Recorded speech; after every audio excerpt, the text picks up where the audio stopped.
ये हमारा third question है कल का, जिसमें हमें एक्सेलरेशन बताना था। ठीक है, acceleration in between 15 second to 25 second. ठीक है, तो देखिए जब भी ग्राफ वाले क्वेश्चन दिया करेंगे, जैसे कि हमें यहाँ पे ग्राफ दे रखा है, तो मैं कह दिया भैया हमें एक्सेलरेशन बता दो। तो एक्सेलरेशन जानने के लिए सबसे पहले क्या होता है कि एक चीज़ याद रखनी होती है, वो ये कि जब भी वी और टी ग्राफ देगा, ठीक है, कभी कभी क्वेश्चन में बताएगा नहीं ये वी टी ग्राफ है, हमें यहाँ ग्राफ से ही देखना होगा, यहाँ वी दिया है यहाँ टी दिया है, तो हम समझ जाएंगे कि ये वी टी ग्राफ यानी कि velocity time graph. Velocity time graph में जब भी एक्सेलरेशन की बात करेगा वो, तो हमें क्या निकालना होगा, उसका स्लोप निकालना होगा। ठीक है, जैसे एक्सेलरेशन पूछेगा किसमें, वीटी ग्राफ में, तो स्लोप निकालेंगे। ठीक है, ये हमेशा याद रखना है। वीटी ग्राफ में स्लोप जो निकल के आएगा वही उसका क्या होता है, एक्सेलरेशन होता है। ठीक है, तो चलिए अगर आपको स्लोप नहीं पता है तो ये स्लोप जो बला है इसको हम थोड़ा सा समझ लेते हैं क्या होता है। चलिए देखिए, स्लोप का हिंदी मतलब होता है ढाल। ठीक है, ढाल का मतलब कि ढलाव, जैसे कि आपका घर बन रहा होगा, ठीक है, या कि आपके घर के फर्श बन रहे होंगे, नालियाँ बन रही होंगी, तो हमने फर्श में एक चीज़ नोटिस किया है कि अगर ये हमारा कमरा है, सपोज ये कमरा है हमारा, अगर हम यहाँ पानी गिराते हैं तो वो पानी किनारे, अगर यहाँ पे डोर है तो इस तरह से फर्श को बनाया जाता है।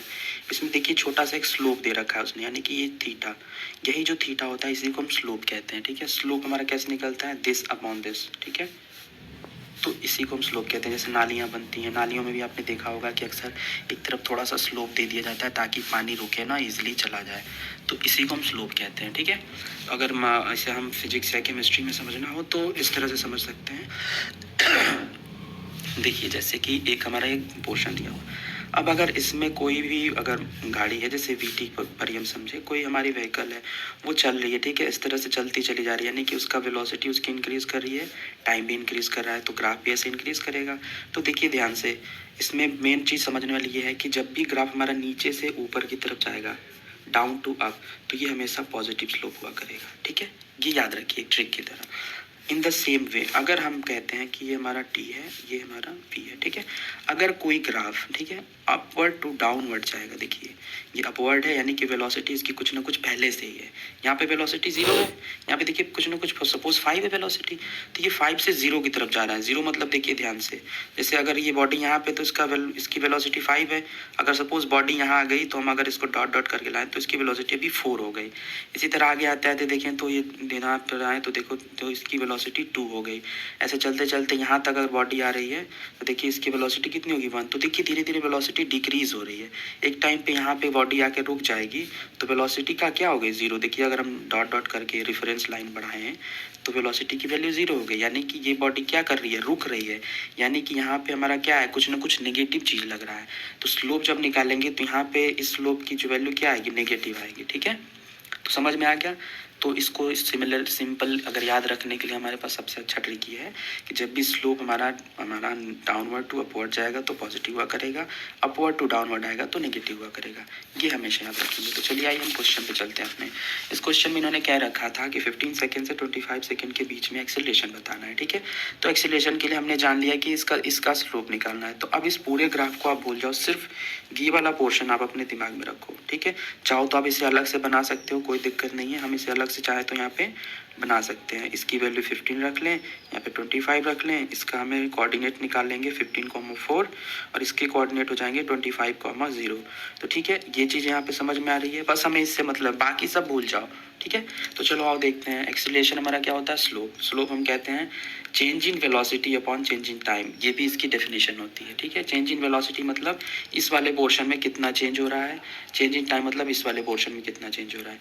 डेल्टा वी मतलब डेल्टा क्या होता है, एक छोटी सी डिस्टेंस के लिए, जैसे डेल्टा मतलब क्या हुआ, हमारे पास सपोज इतना बड़ा डंडा एल है, ठीक है, अगर किसी ने कहा भैया ऐसा है हमें डेल्टा एल निकालो, किसी ने अगर इतना कट कर दिया तो ये जो बचा हुआ पोर्शन होता है इसी को हम डेल्टा एल कह देते हैं। ठीक है, तो डेल्टा एल कैसे निकालेंगे, मान लो इसकी लेंथ 2 मीटर है, ठीक है, मान लो 25 मीटर है, तो किसी ने इसमें से 5 मीटर कट करके बाहर निकाल दिया, तो 25 में कितना निकाला, 5, तो बचा हुआ क्या है हमारा 20 मीटर, यही डेल्टा एल हो जाता है। इसी को डेल्टा एल कहते हैं। डेल्टा एल डिस्टेंस होती है, वो छोटी डिस्टेंस होती है जो इनिशियल थी उसके कंपैरिजन में छोटी या बड़ी कुछ भी होगी लेकिन चेंज होगी। ठीक है, यहाँ पे हम चाहें तो इस चीज़ को स्लोप को समझ सकते हैं v final minus v initial, यानी कि जो फाइनल वेलोसिटी हमारी है वो माइनस इनिशियल वेलोसिटी। अगर ये चीज़ नहीं समझ में आ रही है तो बस आप सिंपली ये याद रखो, ठीक है, इतना बहुत है। चलिए आइए हम एक्सीलरेशन के लिए बात करते हैं। तो एक्सीलरेशन हमारा delta we upon delta x रखा, ठीक है। तो अगर ये चीज़ डाउट दे रही है कि भाई डेल्टा वी डेल्टा एक्स क्या है ये, तो इसको हम अलग से समझेंगे, ठीक है। देखिए ध्यान से, अलग से समझने के लिए हमने उस ग्राफ को यहाँ पे दोबारा से बना लिया है। ग्राफ बार बार बनाइए अगर क्वेश्चन को अच्छे से समझना है तो देखिए ध्यान से, हमें डेल्टा वाई निकालना है, ओके। तो ये अगर हम देखें ध्यान से, हमने पढ़ रखा है कि ये एक्स एक्सिस होता है और ये वाई एक्सिस होता है, ठीक है। ध्यान से देखिए एकदम, बाकी चीज़ों को छोड़िए, बस आप इस ग्राफ पे ध्यान दीजिए।